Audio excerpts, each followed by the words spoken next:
Welcome to another episode of S.O.D Talk, where strategy meets storytelling and football gets dissected with precision and passion. On today's episode, we're going to dive deep into a pivotal moment from the 2024 NFL season, Week 3, when the Indianapolis Colts stunned the Miami Dolphins in a deceptively and impressive upset. While both starting quarterbacks were inefficient and the Miami Dolphins were without Tua Tagovailoa, we will talk about more so the defensive tactics employed. The Indianapolis Colts use light boxes, 7 or fewer defenders in the box, and consistent nickel personnel packages. The Colts disrupted Miami's rhythm while also neutralizing their run game and baited them into inefficient passing downs. It wasn't just about numbers, it was about alignment, discipline, and forcing Miami into predictable choices. But here is where it gets interesting. How can the Miami Dolphins flip the script in 2025 during the Week 1 opener in Indianapolis? We're going to break down the chess match from motion manipulation and RPO counters to exploiting leverages and forcing heavier fronts. This isn't about revenge, it's about evolution. So whether you're a coach, a fan, or a football theorist, buckle up, because Saw Talk will take you into the trenches, the film room, and the future of this defensive warfare that's going to meet a conclusion week 1. All right, guys, let's get started with this particular formation right here.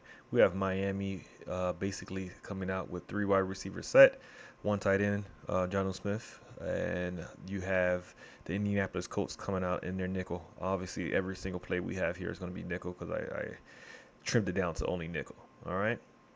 Um, the Indianapolis Colts have revamped their defensive backfield, so I'm assuming that we're going to have a better talent pool to go against in week 1. But the coaches haven't changed for the most part, and so what's going to happen is you're most likely going to see much of the same type of defensive structures in place. In this situation, you see Miami have a 2-by-2 set. They both are inside of the numbers, which I would call a cut split, but it's not. It's kind of in between, right? Usually you have your outside receiver, and they have a flip slot, meaning their slot receivers are on the line of scrimmage. Usually you do this because you want to be able to get your receivers to the other side of the field quickly, and you are trying to protect certain receivers from being jammed.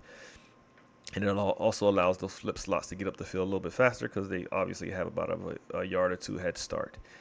In this particular situation, you can see that the Indianapolis Colts are coming out with pretty much a too high shell, but that safety is kind of ambiguous, only being about 12 to 13 yards off the line of scrimmage.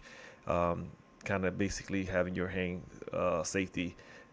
So in this particular situation, you can easily have a too high shell, too high safety. I did not break it down from too high, but in most of these situations, you're going to see that the Colts do defend the Dolphins, even without Tua Tagovailoa, with a too high safety look. All right, part of this is because they fear the receivers for the Miami Dolphins, but you can see it's still a high amount of situations where they're going to come in single high, but these are all light boxes, so of course you're going to get more people out of it because I narrowed it down. All right, it's only 18 plays, so it should tell you a little bit. They had about 100 plays, a little under 100 plays against the Miami Dolphins in this particular situation. So let's get the tape rolling. All right, in this situation, you're going to go ahead and see that once the ball is snapped, we go ahead and get our down at the bottom of the screen. You have a drag route from Malik Washington and basically a slot fade from Jalen Waddle. And then in this particular situation, it seems that we have man over with 2 over the top, basically man under man 2, basically 2 safeties over the top to make sure. This is a 3rd and 8, meaning that they have to get 8 yards. Surprising that they went man against the Miami Dolphins receivers. Malik Washington gets open quickly, and Huntley, instead of throwing the ball past the sticks, he does dump the ball off directly to Malik Washington, showing that the Indianapolis Colts were not afraid to go man against the Miami Dolphins receivers early in the game, considering this is the first quarter with only 12 minutes and 54 seconds into the game.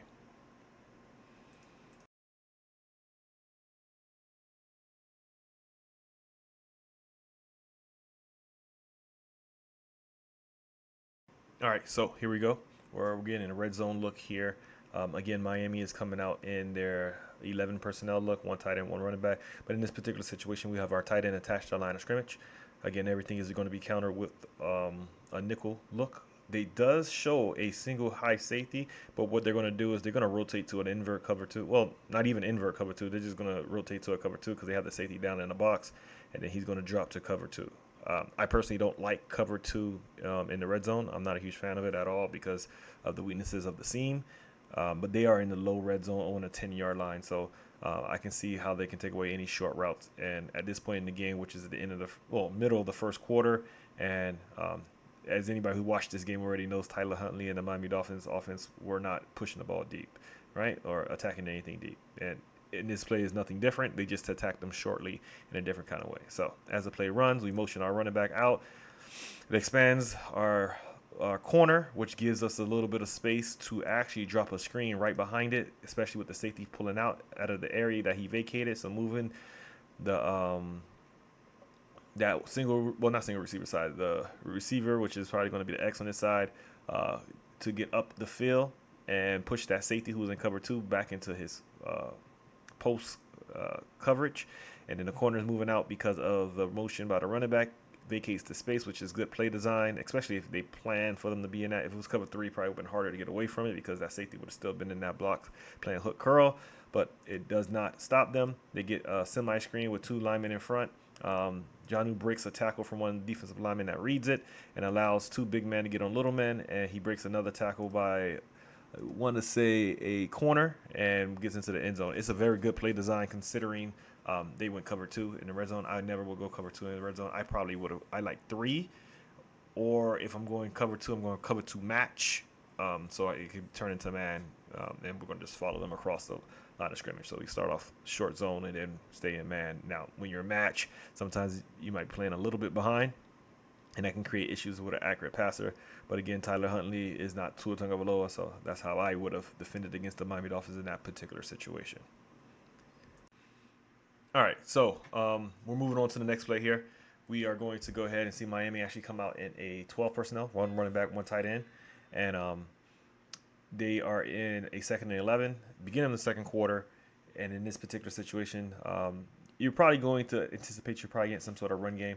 Miami actually does motion across Jonnu Smith to the left side of the field, getting you sort of a semi-tray formation, three receiving threats on one side with a single receiver on to the boundary, which in the NFL is not really a boundary, it's barely any boundary because of the shortness of the hash marks. All right, and then once they move him across, then they're going to motion in their other tight end, and it's a short motion, whips him back out to seem like he's a lead blocker, and then they're going to play action, a sweep toss to Achan, pulling in that middle linebacker, which it looks like they're actually in a cover six. If I had to look at it, you have the field corner who looks like he's sitting on everything, and then he's kind of matching anything that's going deep. And the safety over top of that, who's kind of playing middle field safety a little bit, but you can see he's over top of the corner more so. And then our other corner who's probably playing more of a cover three. And since he's one receiver backside, you're probably locking up anything backside. That's how almost every defense I've ever played. And even if it's cover three, you got one receiver threat, and he doesn't bail inside immediately, we're going to go ahead and lock that up. So you get that over top. But what that creates is when the linebacker comes up to help with the run, you get Jonnu Smith to slip right behind and in between the two linebackers, and I believe that may be the nickel that's next to the receiver that comes down to play that hook curl flat area, and Jonnu catches it right there, getting hit immediately for a gain of 15 yards. It's probably one of the most explosive plays they had for the entire game, unfortunately. All right, but this just shows you how an effective play action can create passing lanes for receiving threats when you actually have a defense that respects the run game. In this particular situation, the Miami Dolphins didn't have much of a passing game, and they was forcing to run the ball. This is why you only had 18 snaps or 18 opportunities where you've seen them in light boxes. And so this is something that I do believe you're going to see much more of when you start to see Tua Tagovailoa on the field. And so you'll see much more opportunities to go up against nickel, especially early in the game. And if I'm Mike McDaniels, I'm going to attack this and run that ball to the left side of the field, forcing them to start bringing that safety down. And then now I can start bringing my cell routes over onto that side and hitting them with corners, have something to hold that corner, that actual DB there. So these are opportunities where you get a chance to actually attack them based on how they've been playing us from a year before. All right, in this play right here, we get a quick motion out, get a slant, and ball is dropped by uh, Odell Beckham, which would have been a first down. It was 3rd and 4. In this particular situation, we're either getting palms or cover six. And you can easily see that it looks like the corner is sitting on it on that particular side, and then the other corner looks to sit. But as soon as he gets something inside, he drops into a coverage. So either it's four, or which like palms playing cover two, and then you get deep, or it's going to be some sort of cover six where that backside corner is actually getting deep, and then you actually go ahead and have the other corner sit on anything short. It was just a drop back pass by Odell Beckham. All right, in this situation, they go back to the slant from a different formation. Instead, they try to get an outside release by Jonnu Smith. He goes inside. He doesn't win on the route. And the ball could have been a little bit further outside to make sure that it was impossible to be deflected, but the ball is deflected. Again, this time we just get man coverage, beat your man, and without having the burst or the explosiveness to get away from his man. Odell Beckham lost on his route, and the ball wasn't bad or anything, but just good rep by the defense. Sometimes you lose some. They get paid too. All right, this play right here is probably one of my favorite plays I wanted to get over and go take a look at. We get man coverage again. It's an awesome opportunity to hit the slot fade to Tyreek Hill. It's just a bad ball, overthrown. Um, that's a touchdown. Honestly, what a better ball. I'm not saying Tua throws the ball better. I'm just saying it's probably a touchdown. uh, is man coverage basically. He beat his man in this particular situation. He's passed him, get the ball in his hands. Hopefully he can break the tackle, or doesn't get touched at all, and he runs foot into the end zone and wins that route. It was a good rep by Tyreek Hill, but a horrible rep from Tyler Huntley. I do want to talk about the defensive scheme and how they decided to play us in this particular situation. Beyond just man coverage, they do show a too high shell, but they rotate the safety to the passing strength, which is a three receiver side. By the way, we're 11 personnel, one running back, one tight end, and they bring that guy down. Why? Because they know Miami loves to attack the interior part of the field. This is where scheme starts to beat teams when you get those tendency breakers. They know we like to go and attack the middle of the field, and they bring down a safety into that hook curl to take away and probably rob us, which the Texans had a great opportunity by disguising and catching Tua with it later in the season.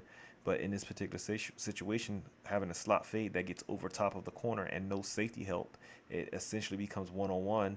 If it's a better ball, it's a touchdown. So those tendency breakers and understanding when you might get these robbers when the safety comes down, and it's the danger of not using your linebacker as your hook curl player from a defense. It does give you an opportunity to create turnovers and big plays on the defense side of the ball, but it does open you up to these more aggressive passing situations.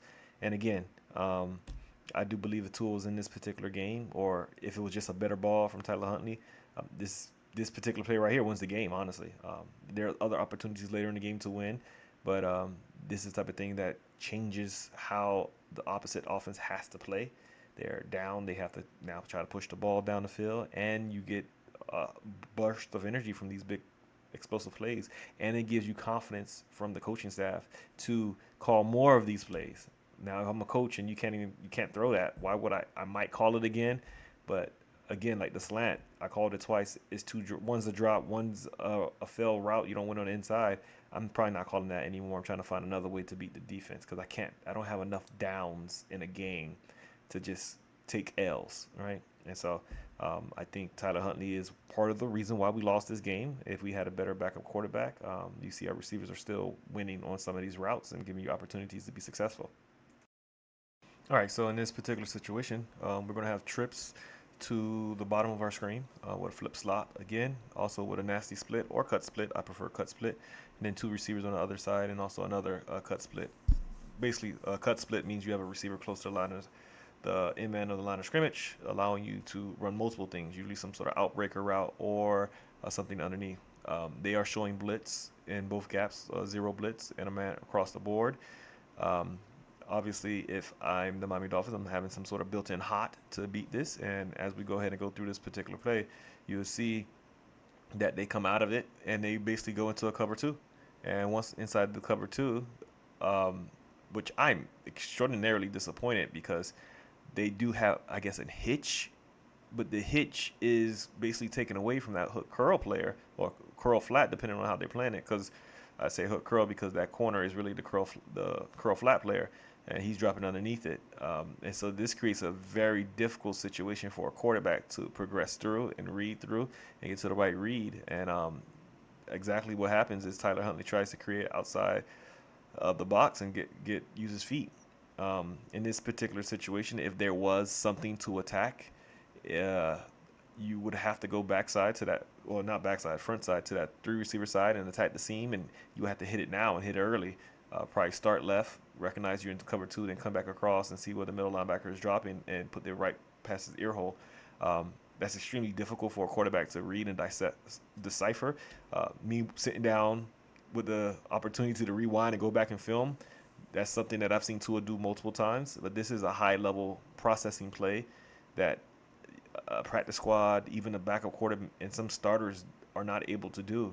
This is basically a play that it's been done multiple times, but been very popularized by our favorite coach, and not from Tua, from Brian Flores. It's an opportunity to create a turnover, and a quarterback who doesn't have high level processing, which I'd probably say 10 quarterbacks have that ability to make that particular read, and then cut that in half and have five of them to actually get the ball on time to the right player in this particular situation. So this is where not having a high level quarterback hurts you. It's 30-11, and so I think it was a smart play. I would do more of it if I'm the actual the Indianapolis Colts, to put pressure into a quarterback mental processing and on an offensive line. Not hopefully they make a mistake from a blocking situation. And obviously this is a fail play for the Miami Dolphins. Okay, in this particular situation, the Miami Dolphins are going to definitely come out again in their 11 personnel. Devon A-Chain's on the field. The ball is going to go to Jonnu Smith. They have trips right to the field side, and they have a cut split to the top of the screen or the boundary side. Running backs to that side as well. They come out in a pre-snap too high, which is the Indianapolis Colts. And then as they start to go, they kind of rotate the safety down post snap, and it basically becomes a man coverage, one single high safety over the top. They do bring that safety down to be a bit of a robber in the middle of the field. He doesn't get there fast enough. I don't know why he didn't squeeze Jonnu Smith more. Like, why are you not coming there? I think that would be a coaching part. Like, why are you covering grass? Cover the man. And then comes down, tries to make a tackle on him, and the ball is completed. But in this particular situation, I think defense had the right call. You had a robber that came down, and he just didn't squeeze that hook, that middle hook, like hook curl. So as you guys can see from going through the film, you can see Miami Dolphins did have opportunities, and seeing that the Colts had opportunities as well. I would say that the Colts do diversify their coverage quite a bit. They are predominantly a zone team, but you did see quite a bit of man. Um, Part of it, I think, is because they did not fear the Miami Dolphins wide receivers on a consistent basis with that particular quarterback in the backfield. The Miami Dolphins were also a very high run usage, and there were opportunities. The Tyreek Hill, Jonnu Smith underneath, play action, given opportunities to attack the field in those type of situations. Again, if the Miami Dolphins are going to be successful against this particular light box nickel look that they predominantly ran against the Miami Dolphins when they were trying to stop the pass, which I think you'll see a lot more of against Tua Tagovailoa, the Miami Dolphins need to already have a run game that can allow them to attack the middle of the field with play action. And when they do get man coverage, they have the ability to decipher it and get to their receivers that can win in man coverage, predominantly Waddle and Tyreek Hill.